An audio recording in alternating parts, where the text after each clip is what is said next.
Kisah lengkap Tamim Ad-Dari bertemu dengan Dajjal.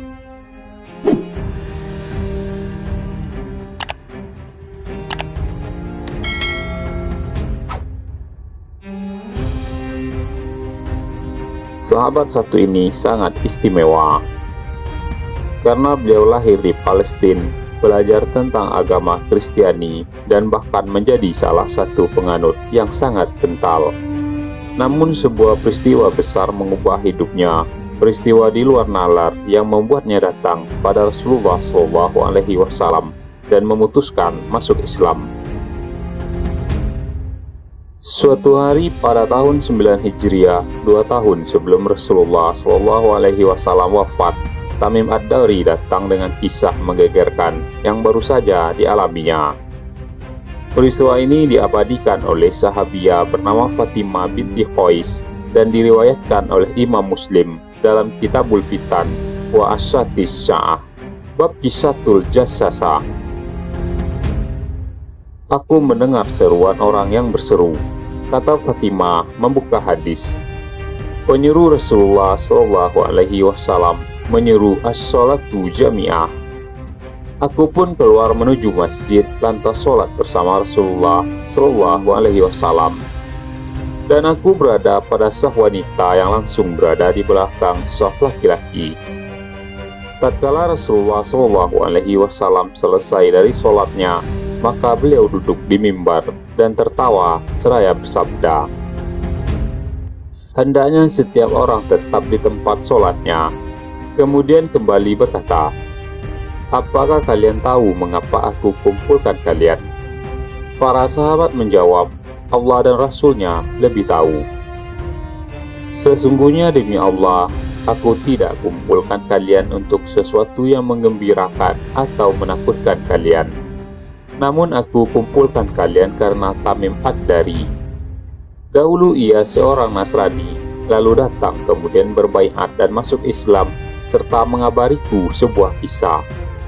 Sesuai dengan apa yang aku ceritakan kepada kalian tentang Al-Masih Ad-Dajjal.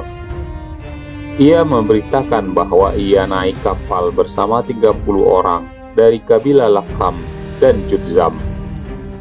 Lalu mereka terombang-ambing oleh ombak hingga berada di tengah samudera selama 1 bulan.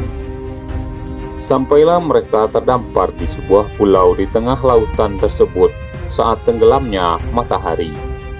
Mereka pun duduk menaiki perahu-perahu kecil. Setelah itu mereka memasuki pulau tersebut hingga menjumpai binatang yang berambut sangat lebat dan kaku. Mereka tidak tahu mana kubul dan mana duburnya, karena demikian lebat bulunya.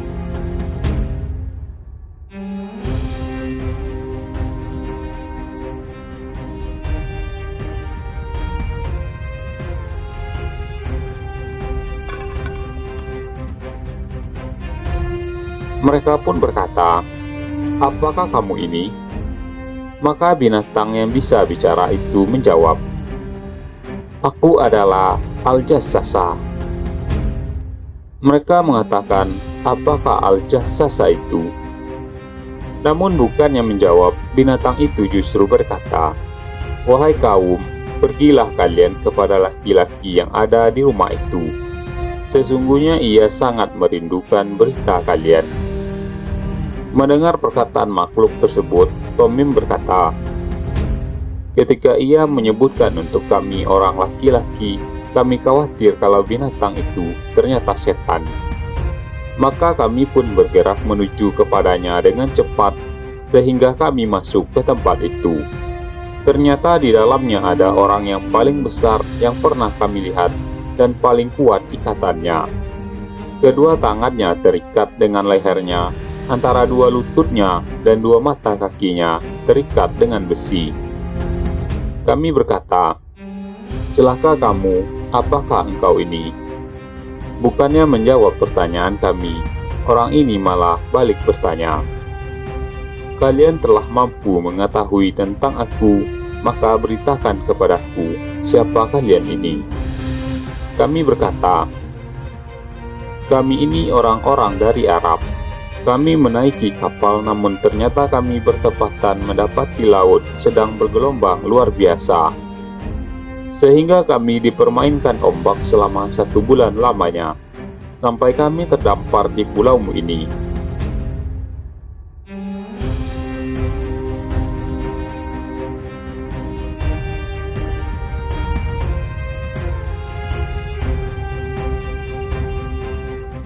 Lalu orang itu berkata, "Kabarkan kepadaku tentang pohon-pohon kurma di Baisan, apakah masih berbuah?"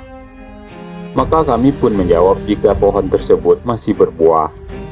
Ia mengatakan, "Sesungguhnya hampir-hampir ia tidak akan mengeluarkan buahnya. Kabarkan kepadaku tentang Danau Tabaria, apakah masih ada airnya?" Maka kami memberitahu ia jika danau itu masih banyak airnya. Ia berkata, "Sesungguhnya hampir-hampir airnya akan hilang. Kabarkan kepadaku tentang mata air Zugar, apakah masih ada airnya, dan apakah penduduknya masih bertani dengan airnya?" Maka kami pun mengatakan, jika mata air itu masih deras airnya dan penduduknya bertani dengannya. Ia kembali berkata, "Kabarkan kepadaku tentang nabi yang tidak bisa membaca dan menulis. Apa yang ia lakukan? Apakah orang-orang Arab memeranginya?" Kami pun menjawab, "Ia telah muncul di Mekah dan tinggal di Yasrib, dan orang-orang Arab memeranginya." Ia berkata lagi, "Apa yang ia lakukan terhadap orang-orang Arab?" Maka kami beritakan bahwa ia telah menang atas orang-orang Arab di sekitarnya dan mereka taat kepadanya. Ia berkata lagi, "Sesungguhnya baik bagi mereka untuk taat kepadanya. Dan aku akan beritakan kepada kalian tentang diriku. Sesungguhnya aku adalah Al-Masih, dan hampir-hampir aku diberi izin untuk keluar, sehingga aku keluar lalu berjalan di bumi, dan tidak aku tinggalkan satu negeri pun, kecuali aku akan turun padanya dalam waktu 40 malam. Kecuali Makkah dan Thoibah, keduanya haram bagiku. Setiap kali aku akan masuk pada salah satunya, malaikat menghadangku dengan pedang terhunus di tangannya, menghalangiku darinya, dan sesungguhnya pada setiap celahnya ada para malaikat yang menjaganya." Fatimah binti Qais mengatakan, maka Rasulullah Shallallahu Alaihi Wasallam bersabda dengan menusukkan tongkatnya di mimbar sambil mengatakan, "Inilah Thoibah, inilah Thoibah, inilah Thoibah, yakni Al-Madinah.